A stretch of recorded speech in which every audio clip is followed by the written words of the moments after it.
Good morning, America. The Midwest to the East Coast in a deep freeze this morning. The coldest air of the season for nearly 100 million Americans. Temperatures in the single digits and below. And the Northeast bracing for the first big snowstorm of the season, up to a foot possible from Washington to Boston. Donald Trump quotes the Bible as he fights it out with Ted Cruz for key votes from evangelicals. 2 Corinthians, right? 2 Corinthians 3:17. That's the whole ball game. Now Rush Limbaugh taking on Trump, warning the frontrunner is a wolf in sheep's clothing. The head of the Academy Awards says she is heartbroken, speaking out overnight about those calls for an Oscar boycott, promising big changes to fix its diversity problem as Hollywood heavyweights announce they're staying home. I will not be at the Academy Awards, and I won't be watching. Spike Lee joining the boycott. Friends and fans mourn the sudden death of Eagles legend Glenn Frey. This morning, a look at the life of an artist who helped define the sound of a generation, celebrating the man who taught us to take it easy. Live in Times Square, this is Good Morning America. Love that voice. What a talent Glenn Frey was. Good morning, America. Boy, with the Eagles, he wrote so many great songs. Hotel California, Desperado, Lion Eyes. Their greatest hits, the second best-selling album of all time. The soundtrack of so many of our lives. Truly, like, it just takes you back. I was absolutely heartbroken last night when I heard the news. I know, we're thinking, again, another great one, Tequila Sunrise. Yes. They go on and on and on. We'll get to that ahead, but we want to get right to that blast of winter frigid temperatures for tens of millions of Americans. And look at that, 21 below zero in Wisconsin. That cold air extending all the way east, and that first big snowstorm of the winter right behind it. Rob is going to start us off. He's outside. Rob? Hey, Rob, the entire eastern half of the country in the grips of this thing. 16 right now in New York City, but a wind chill of 2. The winds are gusty. Look at these numbers from Chicago all the way down to the deep south. We're talking about wind chill advisories that are dangerously low, so it's definitely cover up. -3 in Chicago. 9 degrees is the wind chill in Atlanta, Georgia.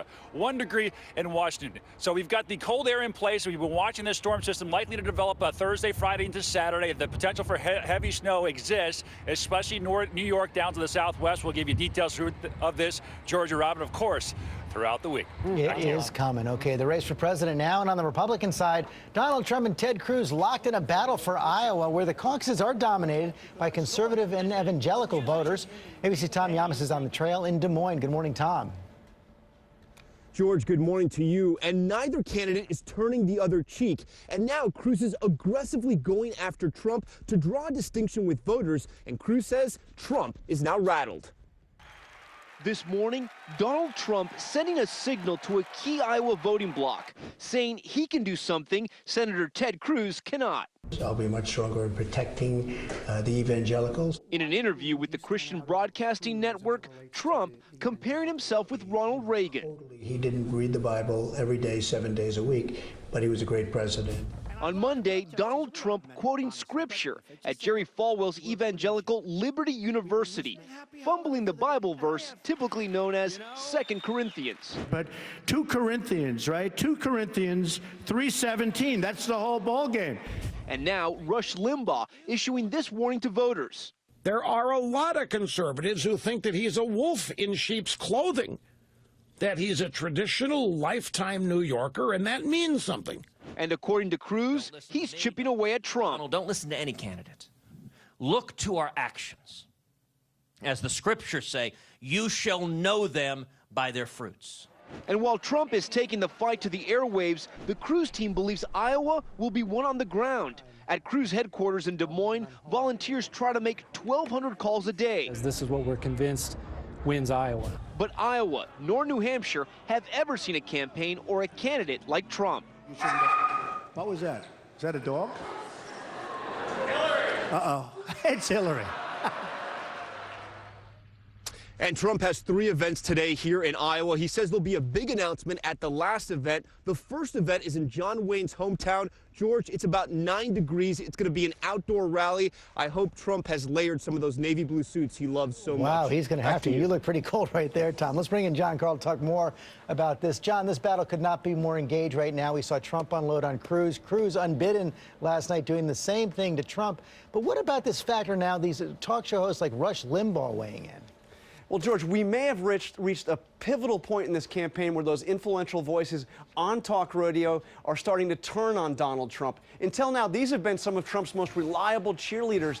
But in this latest fight, they are siding with Ted Cruz. And it's not just Limbaugh, also Mark Levin, who hugely influential on talk radio, yesterday said that Trump should cut the crap with his attacks on Cruz. So that New York values attack from Cruz drove people right back to what Trump himself said 20 years ago. As you know, he said he was pro-abortion rights, open to gay marriage, because he is from New York, not from Iowa. This is the attack that could really hurt And Trump. evangelical voters could make all the difference in Iowa. You saw that direct pitch yesterday at Liberty University from Trump. Yeah, now evangelicals have never been really the core constituency for Trump. After all, this is somebody who said that he really never asks God for forgiveness. Yesterday at Liberty, he did something we hear from him on the trail a lot, lumping together his book, The Art of the Deal, with the Bible. Listen to this. I always say a deep, deep second to the Bible. The Bible is the best, the Bible. The Bible blows it away. There's nothing like the Bible. But The Art of the Deal was the best-selling business book. And Obama didn't read it, and Kerry didn't read it.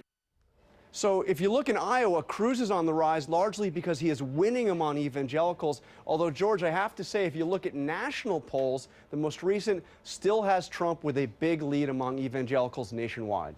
Okay, John Carl, thanks very much. And, George, as you know, Republicans on the campaign trail taking aim at the White House over that prisoner swap with Iran. And while the families of those freed Americans are celebrating with their loved ones, another family is feeling betrayed. ABC's Brian Ross is here with that. Good morning, Brian. Well, good morning, Robin. That's right. The criticism is coming not only from Republican presidential candidates, but also from the family of the one American who was not part of the deal, the American left behind. Under the deal, the U.S. released from prison 7 men convicted of helping Iran's nuclear program and dropped charges against 14 more. Republicans are calling it a bad, one-sided deal. Fact is, we shouldn't have to trade anything to get our citizens back home. We've got to shake our head at how it's happening. But no one was more upset with the Obama administration than the family of the American seen in this hostage video who was not part of the deal. Please help me. Former FBI agent Bob Levinson, who disappeared in Iran almost 9 years ago. His family says it heard the news on television, not from the White House. I'm very disappointed. Feel extremely betrayed by them. They have done nothing to get in touch with me other than after I asked them to. Levinson's wife, Christine, and son, Dan, said the White House has gone back on its word. We had been given assurances over the years that my dad would be a top priority to get him home as much as everybody else, if not more, because he's been held for almost 9 years. A senior administration official tells ABC News that Levinson was part of the negotiations, but that the U.S. does not know why he was not ultimately included in the swap. Mrs. Levinson, do you consider whether Bob might, in fact, have died in captivity? No, I will never consider that until I have proof. I believe every day he's trying to come home to our family. We will never give up.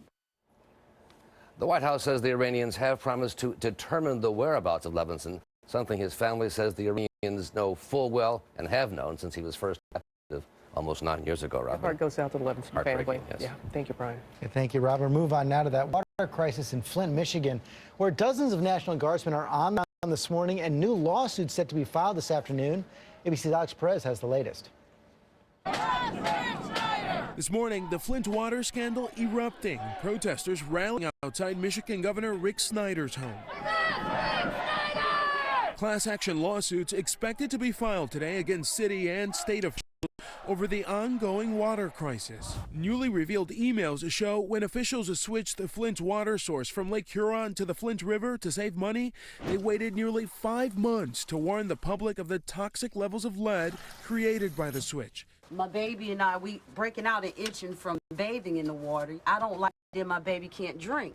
The state attorney general now investigating why it took the governor and other officials so long to respond. President Obama declaring a federal emergency here, National Guard troops pouring into Flint to pass out water and filters. Even celebrities now trying to help residents. Cher teaming up with the company to donate more than 180,000 bottles of water, tweeting maybe fellow artists will help Flint. And one of the city's most famed sons, filmmaker Michael Moore, calling for the governor of Michigan to be arrested. We're all in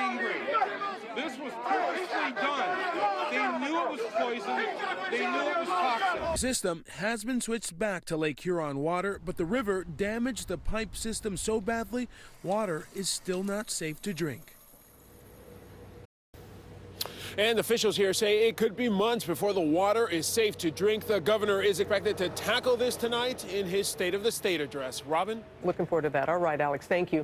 Now to those plunging gas prices happening all over the country. Take a look at this. A price war in Michigan, sending prices dipping to 47 cents a gallon. ABC's Rebecca Jarvis is here with more on this. And Rebecca, how low will they go? They go low, Robin. Good morning to you. And most of the country isn't going to be paying quite the same as those customers at that gas station in northern Michigan. But prices this week should drop another 10 to 20 cents. The national average this morning is now $1.89. 48 states have seen prices drop this year.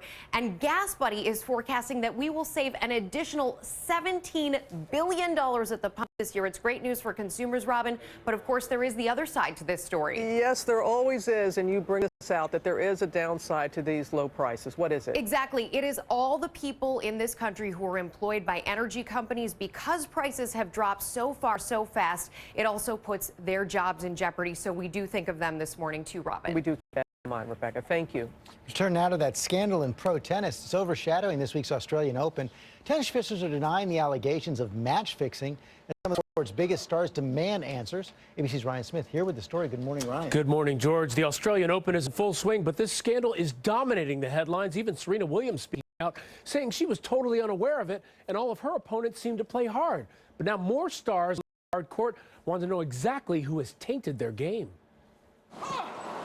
This morning, it's not the play at the Australian Open garnering headlines, but the reports from the BBC and BuzzFeed, which allege that tennis authorities suppressed evidence of match fixing by players, failing to investigate around 26,000 suspicious matches. This morning, the sport's top stars, Roger Federer and Andy Murray, speaking out, wanting to know just who was involved.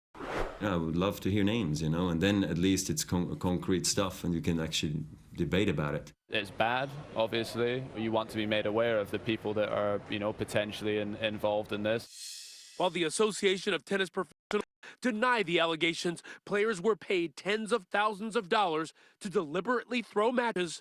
BuzzFeed says they have text messages that prove it. The evidence actually included 82 text messages that one of these players had exchanged with the ringleader of the Sicilian gambling syndicate.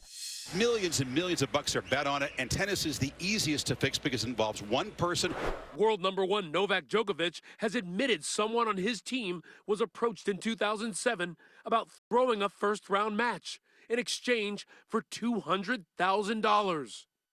I was not approached directly, and of course we threw it away right away. I mean, it didn't even get to me. But he and other stars like Murray say it's hypocritical that while players are coming under such scrutiny, a major sponsor of the Australian Open is William Hill, a British betting agency where you can bet on the winner of matches, sets, and games. Now, that gambling sponsor, William Hill, is not implicated in this scandal. They're saying their partnership is part of the solution to integrity issues, not part of the problem. Now, how much gambling is there in tennis? According to Aussie betting company Tabcorp, $16 million were wagered on the Australian Open on the first day, guys. And betting just on a game? And it could be games, sets, matches. That's part of the allegations here. Wow, okay, Ryan, thanks very much. Let's go to Amy now. Today's other top story is a traffic nightmare in San Francisco. Yeah, that's right. The famous Bay Bridge between San Francisco and Oakland is finally back open this morning after a crowd protesting police brutality blocked traffic. They drove their cars onto the bridge and then stopped, one in each lane, before then chaining themselves together. Police eventually cut those chains and arrested 25 protesters. Well, crews searching for 12 Marines missing off the coast of Hawaii have found 4 life rafts in the water, but so far no sign of those Marines. They've all been missing since last Thursday when their helicopters apparently collided during a training mission.